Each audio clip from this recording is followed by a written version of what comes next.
کتنا ہی بڑا کوئی جادوگر ہو، کتنا ہی بڑا ساحر ہو، کتنی ہی سخت نظر بد ہو، کیسا ہی آسیب ہو،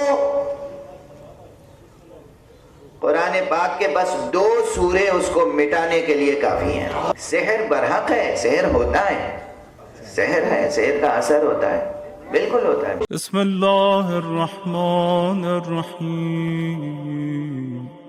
اگر ہم شر کے ساتھ زندگی بسر کر رہے ہیں تو اس کے معنی صرف یہ ہے کہ ہم حقیقی زندگی بسر نہیں کر رہے ہیں، ہم کہیں کسی خلا میں زندگی بسر کر رہے ہیں۔ پروردگار خیر محض ہے، اس نے جو کچھ خلق فرمایا وہ خیر ہے۔ شر کا عنصر جو اس کائنات میں نظر آتا ہے پروردگار کا خلق کردہ نہیں ہے۔ پروردگار نے کوئی شے ایسی خلق نہیں کی جسے شر کہا جا سکے۔ اس کے مخلوقات نے اپنے افعال سے شر پیدا کیا، اور جیسے ہی اس کے مخلوقات نے، انسانوں نے شر پیدا کیا، ویسے ہی خالق نے شر کو مٹانے کا نسخہ دے دیا، کہو قل اعوذ برب الفلق من شر ما خلق۔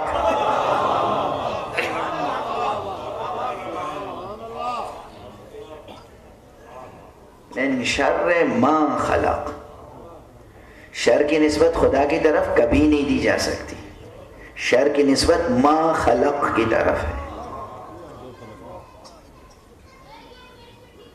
اور شر کی جتنی بھی قسمیں دنیا میں ہیں وہ سب کی سب سورہ فلق میں آ گئی ہیں۔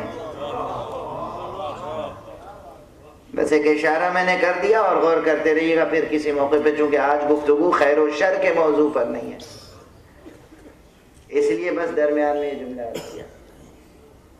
اور ساتھ میں چونکہ بہت بڑی تعداد میں خواتین بھی سن رہی ہیں، ہماری مائیں ہیں، بہنیں ہیں، خدا ان کے جذبہ ایمانی میں برکت عطا فرمائے۔ ہمارے معاشرے میں توہم پرستیاں بہت ہیں، ضعیف الاعتقادی توہم پرستی، ذرا سی بات میں کچھ ماورائی آسیب کا توہم ہو جاتا ہے،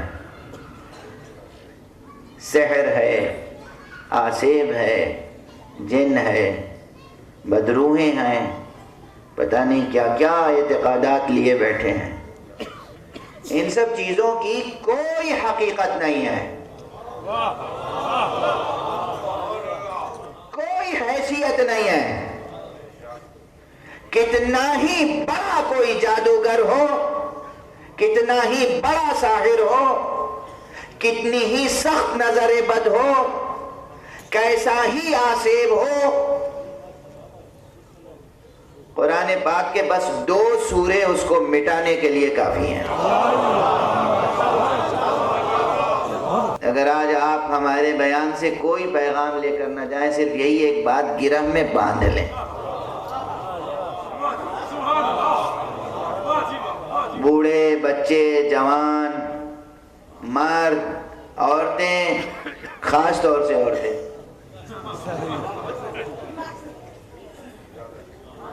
میری مائیں، بہنیں، گرہ میں باندھ لیں یہ بات۔ میں اس مقدس منبر سے یہ بات عرض کر رہا ہوں پوری ذمہ داری کے ساتھ۔ سحر برحق ہے، سحر ہوتا ہے، مگر سحر سحر ہے، کلام خدا معجزہ ہے۔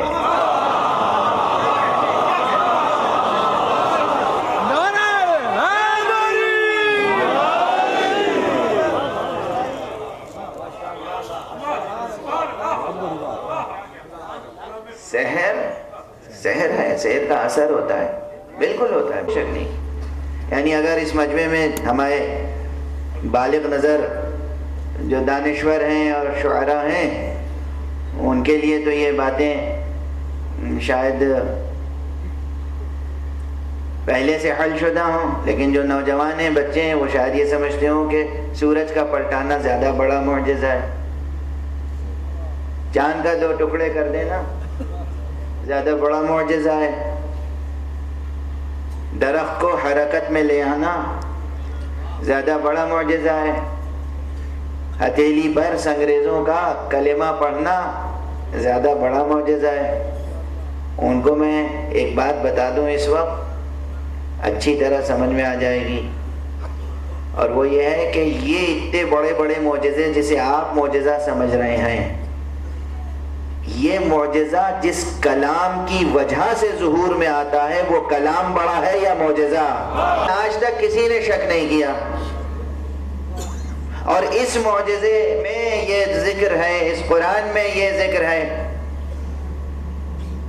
کہ جناب موسیٰ کے مقابلے میں بہت سے جادوگر آ گئے تھے، ایک موسیٰ تنے تنہا، ایک چھوٹا سا ان کا عصا، اور مملکت فرعون میں جتنے بڑے سے بڑے ساحر تھے وہ سب اکٹھا ہو گئے، سب کے سحر کو ایک عصا نکل گیا۔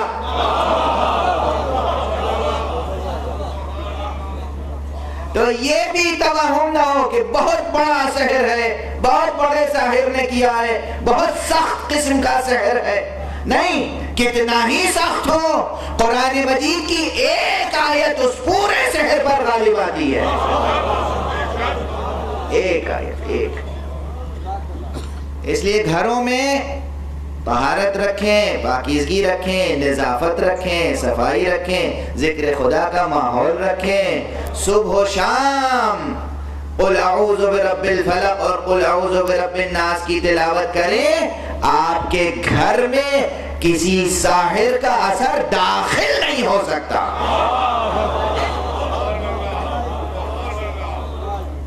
داخل نہیں ہو سکتا۔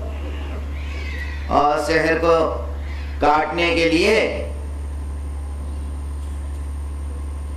تعویذ کی تجارت کرنے والوں کے پاس نہ جائیں۔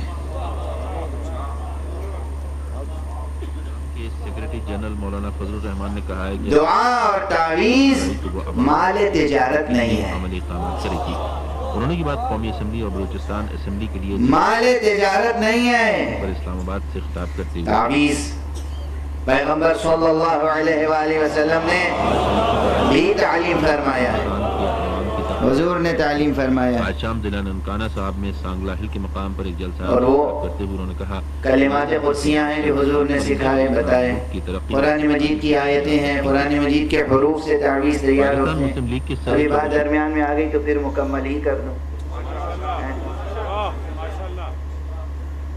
کیونکہ ہمارا معاشرہ بہت توہمات میں گرفتار،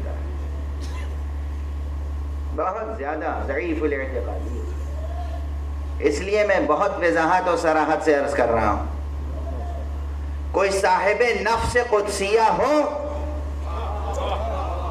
کوئی متقی ہو، پرہیزگار ہو، عالم ہو، اور وہ تعویذ دے دے، آپ تعویذ لے لیں، وہ تعویذ اثر کرے گا، مگر تعویذ کے تجارت گروں سے تعویذ نہ لیں، اپنا وقت ضائع نہ کریں، اپنا پیسہ ضائع نہ کریں، اپنا ایمان ضائع نہ کریں، دین ایمان کا سودا نہ کریں۔ بہرحال بات درمیان میں آ گئی تھی تو میں نے عرض کر دیا، ورنہ آج ظاہر ہے کہ اس موضوع سے کوئی ربط نہیں تھا، درمیان میں بات آ گئی۔ ہمارا معاشرہ بہت سے توہمات کا شکار ہے اور بہت سی کمزوریوں کا شکار ہے، لیکن سب سے بڑی کمزوری جو اس وقت پوری دنیا میں ہے وہ ہماری بے امنی ہے۔